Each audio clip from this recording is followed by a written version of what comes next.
Surat 11 10 Juli 1901 kepada Tuan Profesor Dr. K.K. Anton dan Nyonya Dijena. Seharusnya saya lahir sebagai anak laki-laki. Bila itu yang terjadi, mungkin akan ada dari rencana-rencana saya yang melambung tinggi itu yang dapat terwujud. Kini, sebagai anak perempuan dalam masyarakat Bumi Putra, hal itu hampir tidak mungkin.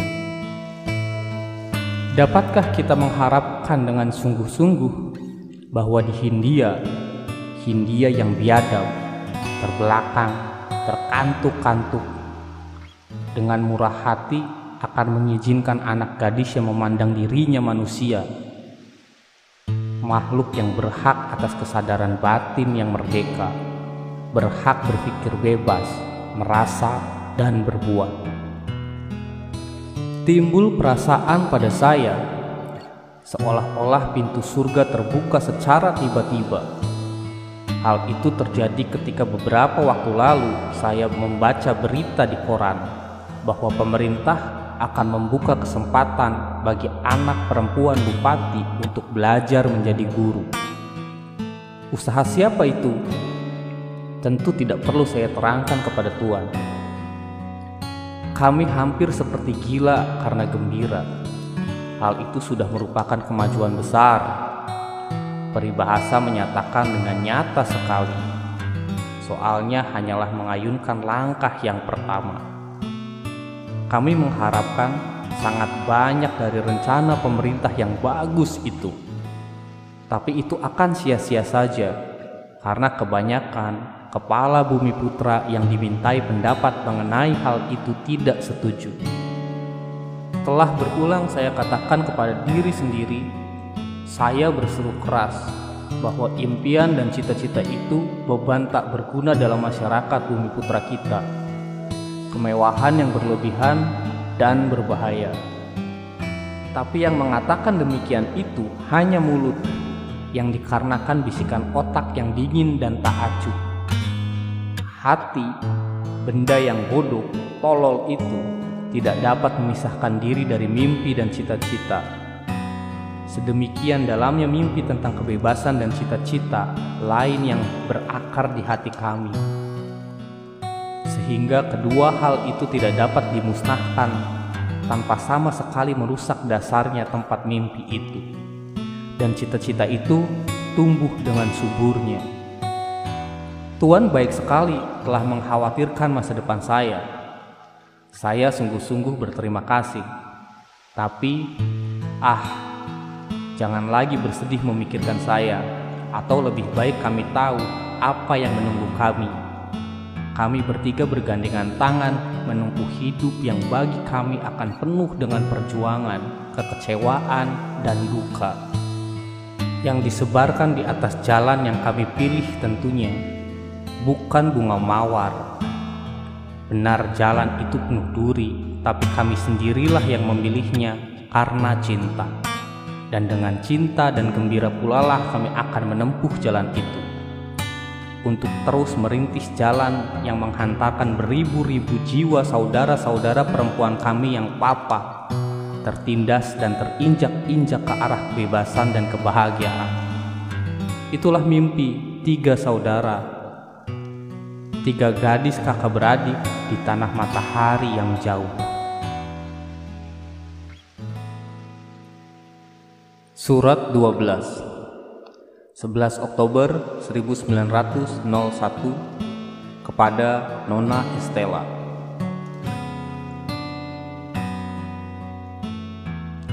Adapun sekarang, wahai teman setia, saya akan bercerita kepadamu. Tentu saja benar-benar dari hati ke hati tentang berbagai hal mengenai rencana kami.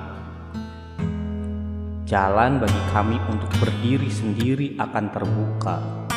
Dengan demikian, kami dapat mengabdikan diri kepada sesama manusia seperti dokter, bidan, guru, pengarang, ahli dalam berbagai seni rupa.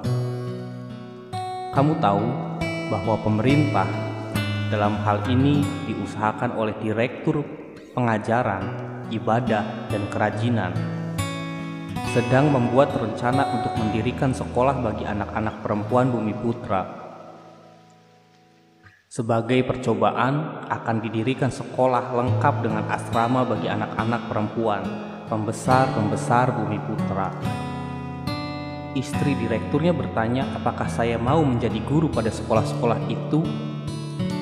Saya suka sekali. Tapi saya tidak dapat menjalankan tugas itu karena saya tidak dididik dan tidak cakap untuk tugas itu. Kata nyonya itu, saya harus masuk salah satu sekolah di Betawi menjadi guru. Bahwa ayah saya menyetujui usul itu. Kamu harus tahu, maka saya akan pergi ke Betawi.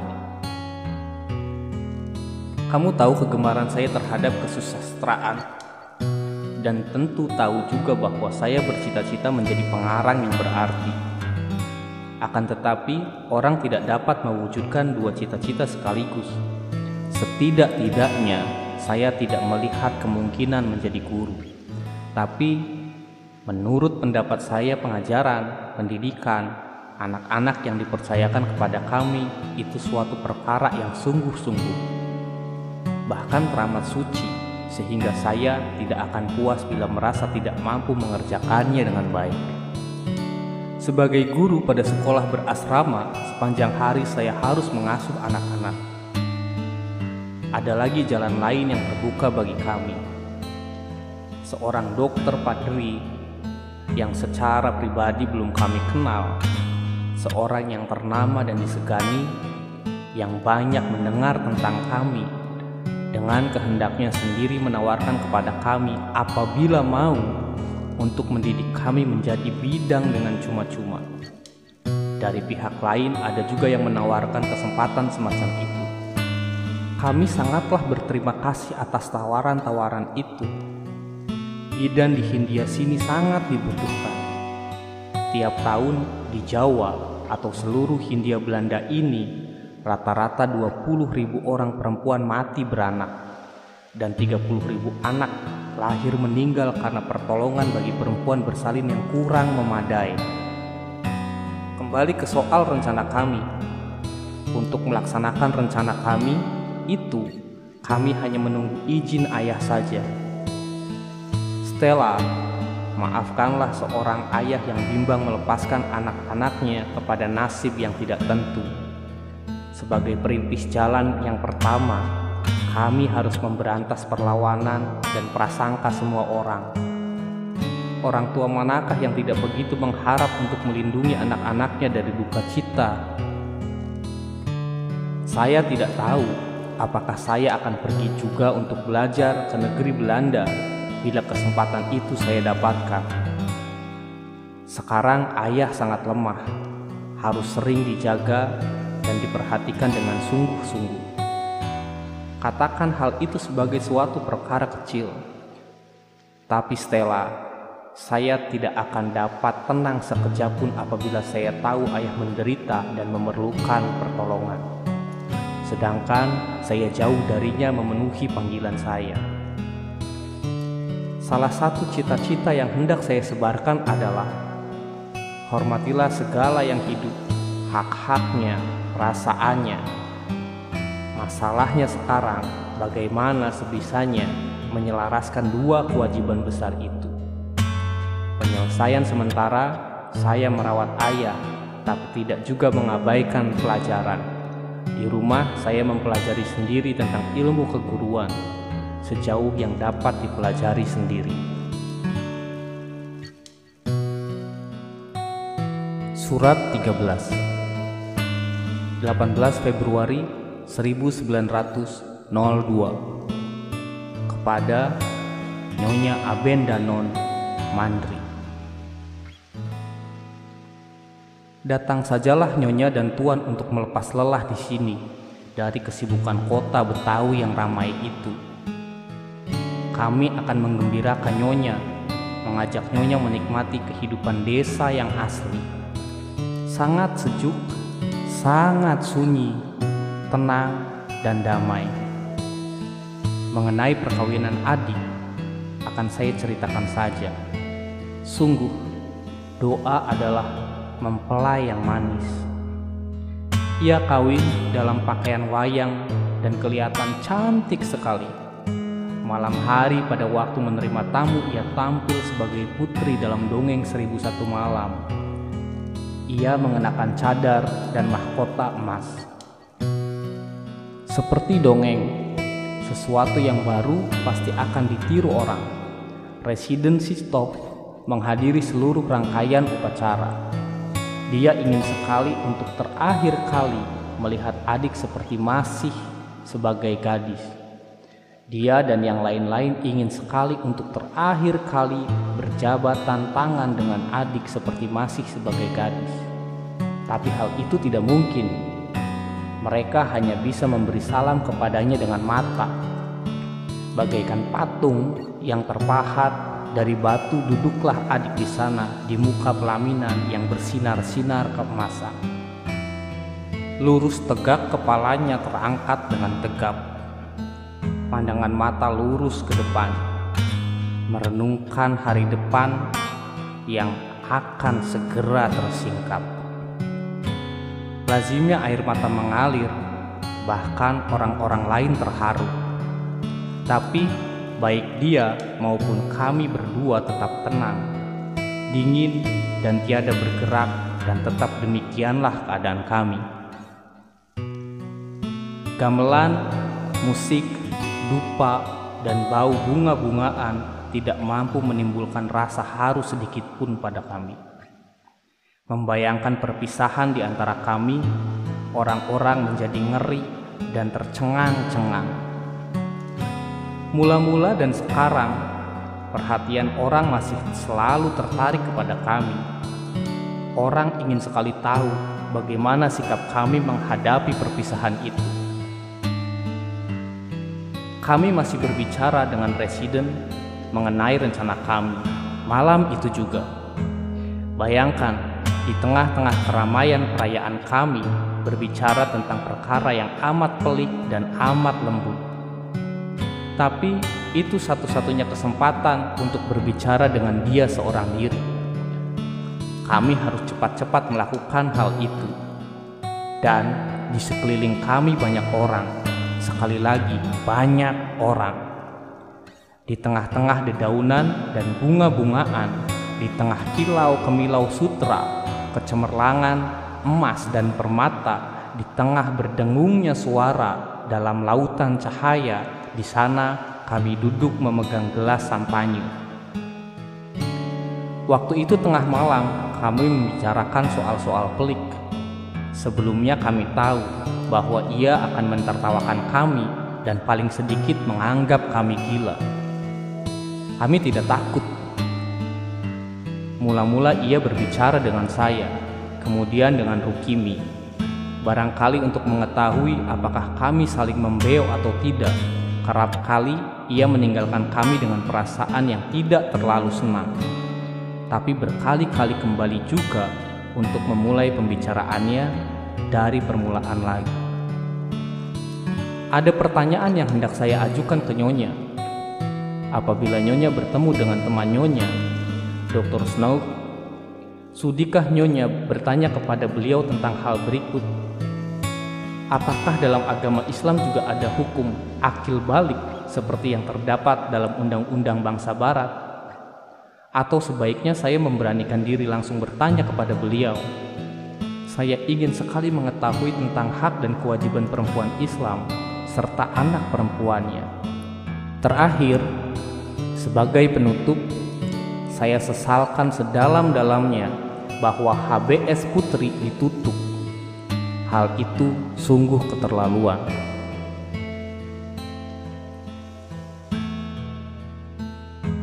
Surat 14, 8 April 1902. Kepada Nyonya Abendanon Mandri. Belajar pada usia yang sudah matang, ada pula lah keuntungannya. Kami sekarang mengerti jauh lebih baik dan memahami segala sesuatu. Dan banyak hal yang dulu bagi kami mati sekarang menjadi hidup. Kami tertarik terhadap sangat banyak hal yang dulu tidak kami pedulikan. Semata-mata hanyalah karena kami tidak mengerti. Alangkah bahagia kami apabila sekarang ada seseorang yang dapat menerangkan hal-hal yang sangat menarik itu kepada kami. Guru-guru yang diam itu sekarang harus menjawab semua pertanyaan kami. Saya telah banyak memikirkan hal yang dikatakan orang, hidup senang. Pada banyak hal yang saya lihat hari-hari terakhir, dengan tidak sengaja terpikir oleh saya ungkapan itu. Dan saya tersenyum mengejek. Aduhai, nyonya sayang, bukan sekali ini dan tidak akan sekali ini saja, bahwa ada sesuatu yang ditutup-tutupi, dipungkiri. Dunia ini masih senantiasa teramat sopan, tidak mau melihat kenyataan yang telanjang bulat, memalingkan muka dengan penuh rasa jijik dari kenyataan. Tadi siang kami demikian terharu oleh suatu contoh kesengsaraan hidup. Seorang anak berumur 6 tahun menjual rumput. Anak itu tidak lebih besar daripada kemenakan kami yang kecil. Bocah itu sama sekali tidak tampak, seolah-olah hanya ada 2 gundukan rumput berjalan.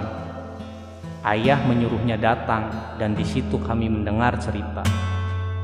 Seperti ratusan, kalau tidak ribuan lainnya. Anak itu tidak berayah, ibunya pergi bekerja. Di rumah masih ada 2 orang adik. Ia anak sulung. Kami bertanya apakah ia sudah makan. Belum, mereka hanya makan nasi sehari 1 kali. Yakni pada waktu malam ketika ibunya datang. Sore mereka makan kue tepung aren seharga sepeser. Dari penjual kecil itu, saya melihat kepada kemenakan saya sebesar dia. Saya ingat apa yang kami makan 3 kali sehari, dan hal itu bagi saya sangat asing, sangat aneh rasanya. Kami memberinya makan, tapi tidak dimakannya. Nasi itu dia bawa pulang. Pandangan saya membututi si Buyung yang bersenjatakan pikulan dan pisau rumput. Sampai akhirnya dia tidak nampak lagi. Sungguh suatu hal yang tidak terpikirkan dalam benak dan hati saya. Saya malu sekali memikirkan kepentingan pribadi. Saya berpikir-pikir dan melamun tentang keadaan saya sendiri dan di luar. Di sekeliling saya demikian banyaknya orang yang hidup menderita dan sengsara. Seolah-olah udara tiba-tiba bergetar disebabkan oleh suara orang-orang menderita di sekeliling saya yang menjerit, mengerang, dan mengeluh. Lebih keras dari suara mengerang dan mengeluh, terdengar bunyi mendesing dan menderau dalam telinga saya. Bekerja, bekerja, bekerja. Berjuanglah membebaskan diri, baru setelah kamu bekerja membebaskan diri, akan dapatlah kamu menolong orang lain. Bekerja. Suara itu saya dengar nyaring sekali. Tampak tersurat di hadapan saya, sehingga harus saya tulis untuk Nyonya. Karena Nyonya sungguh-sungguh turut merasakan dan turut menghayati suka duka kami.